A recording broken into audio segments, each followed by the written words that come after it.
What is up, guys? Welcome back to the channel. And before we get started, I just want to let you guys know that we do have stickers available on our website. We just launched it a couple days ago and we don't have that many left, so we have like midnight purple, gold.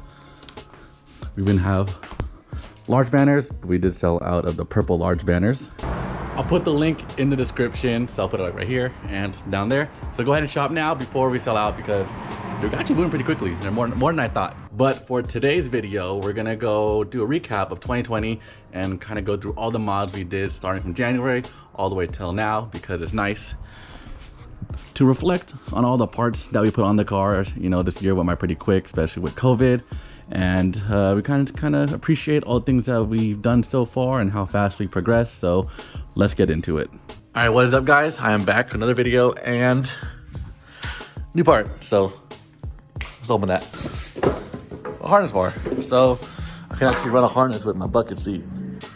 All right, got all the bolts lined up. I got this through bolt right here coming on the outside. The bolt behind the seatbelt.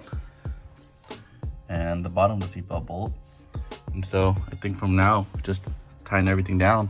It's a perfect angle for my shoulders. So I'm gonna jump in here and see how I fit and see how close I am to the bar. All right here is the angle kit for the IS300. You got adapter plates, you got cut ball joints, extended outers, and longer innards. Might not need, and longer bolts. So let's look this car up and I'll show you guys how to do it. Maybe I gotta figure it out because I've never done it, but in pictures it look easy. So this is now with the proper tie rod. Look at that angle though. Holy shit. All right, this is the goodie for the rear. Some A-block. Let's see. That's a big box for that little thing. But I'm gonna get sway bars for the rear. All right, I have everything in, and it was honestly pretty simple. I mean, sway bars can't get any easier than this. But one problem is, I want to replace the end link, but I don't have new ones, and no place has it in stock. So I'm just gonna put it together, order on Amazon, and then switch it out later. And then I'm gonna raise it right now. So I'm gonna tighten everything down. All right, so got these two lips sanded down with the 220 grit. I'm gonna go in and do a 500, and then I'm gonna spray it with water, wipe it down clean, and then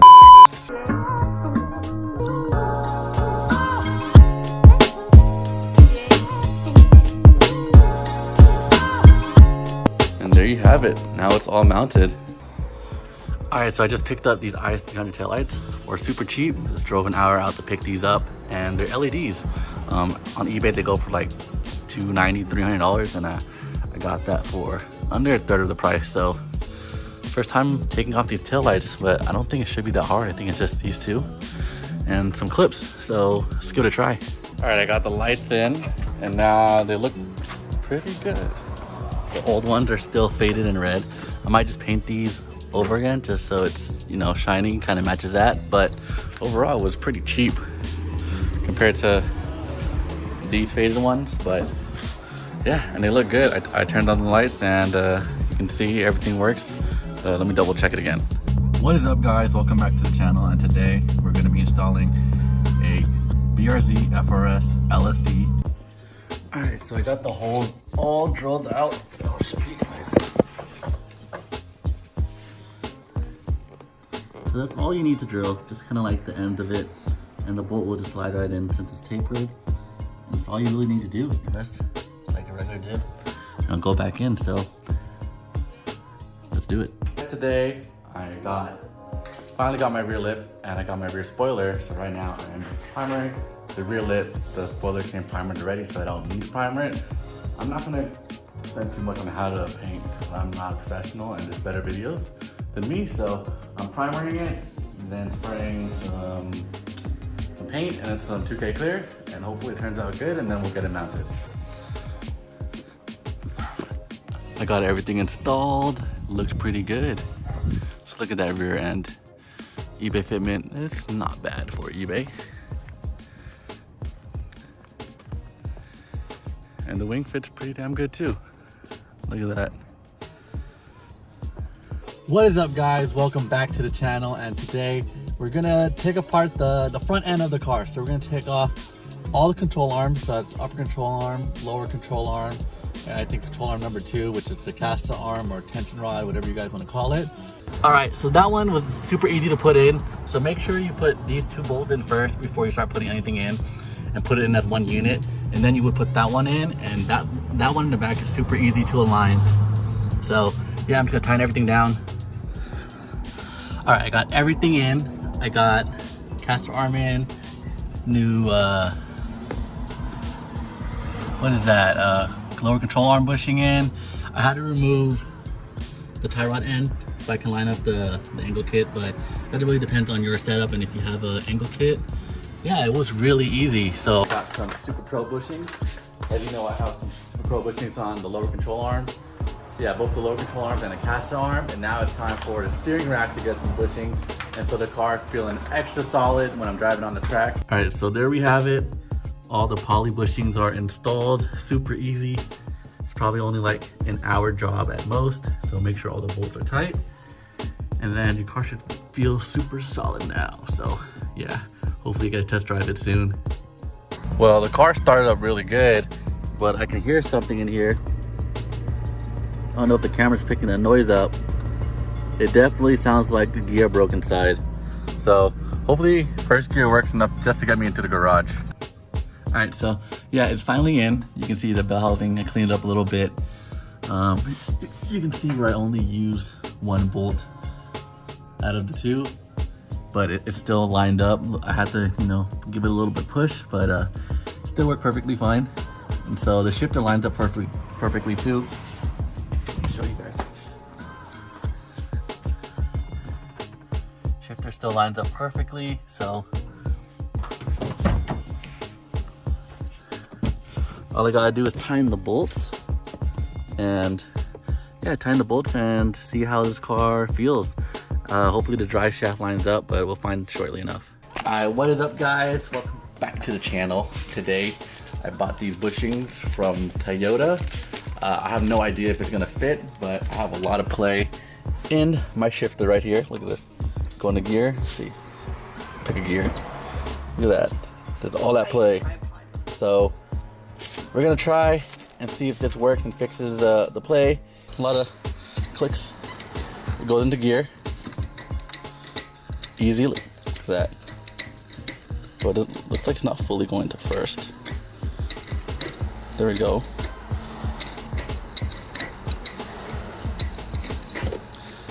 Okay, first, second, third, fourth, fifth, reverse. All right, everything seems good. Put it all back together, and maybe we'll go for a test drive and see how much better the shifter feels.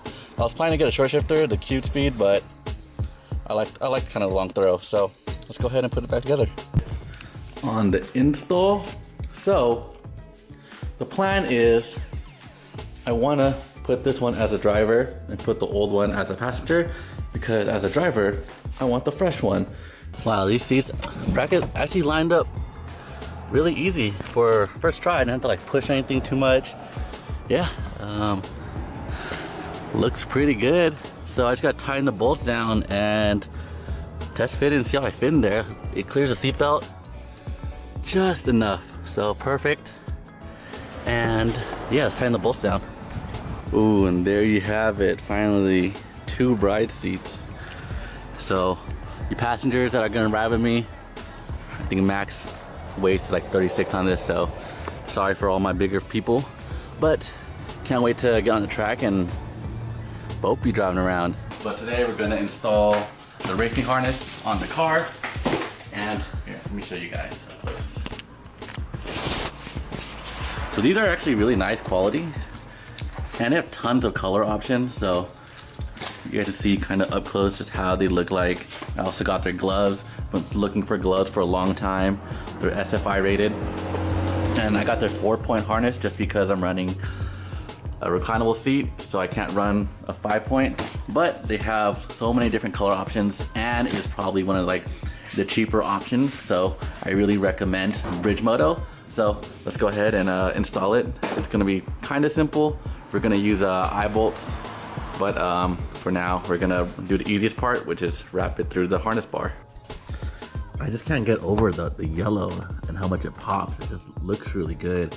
I had low expectations, not because of like the quality or anything, but it's because I wasn't sure if yellow was gonna work well, but I like it a lot. And so I really recommend yellow if I want a yellow car, but this will have to do for now. And one thing about harnesses, especially 4-point harnesses, it was really hard to find a harness, an FIA approved harness that was like cheap. And I don't want to mean like $100 cheap, but like less than like $300 for a FIA harness. Like everything was so expensive, but this was like $200 for one. Today we got some new parts to install. We got some Megan Racing subframe collars. These should be relatively easy to install. Just gotta drop the subframe about 1 inch, and we can just slide these collars in. So in theory it's easy, but we'll see. Lower, we forgot to do the back ones. We got too excited. Hey, stop. There should be enough room. Yeah, it should be enough room.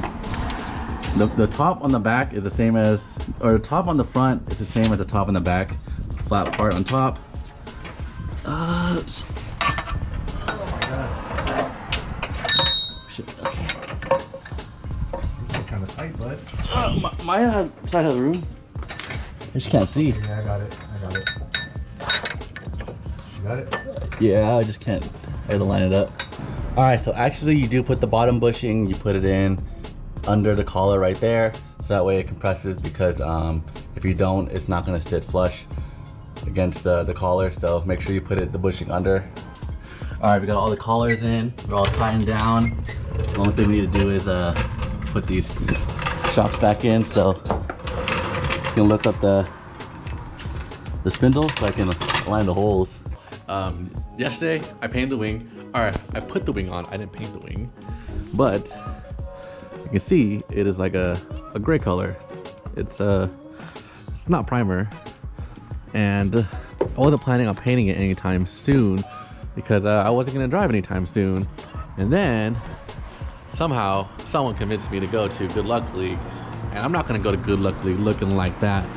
All right, so the car is all finished, everything's painted, it's matching, it's on. I probably shouldn't have mounted the lip yet because I don't think it was fully dried, but I was in a rush and I'm an impatient person. So you guys want to see the car? Let's go.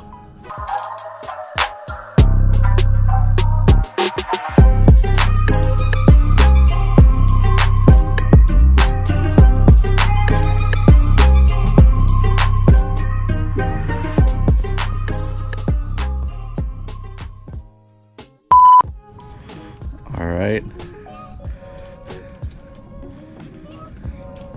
Now that it's painted, it doesn't look that bad anymore. Like, and my shadow is super in the way. You can see that looks so much darker than that rest of the car, but that's because this car is dirty and that's brand new paint. So we'll see how it turns out in a couple days. Paint looks freaking great. It definitely needs a wet sand and buff. But overall, I think now that it's painted, I think it freaking looks great, dude. I think it looks, I'm just stare at it for a second.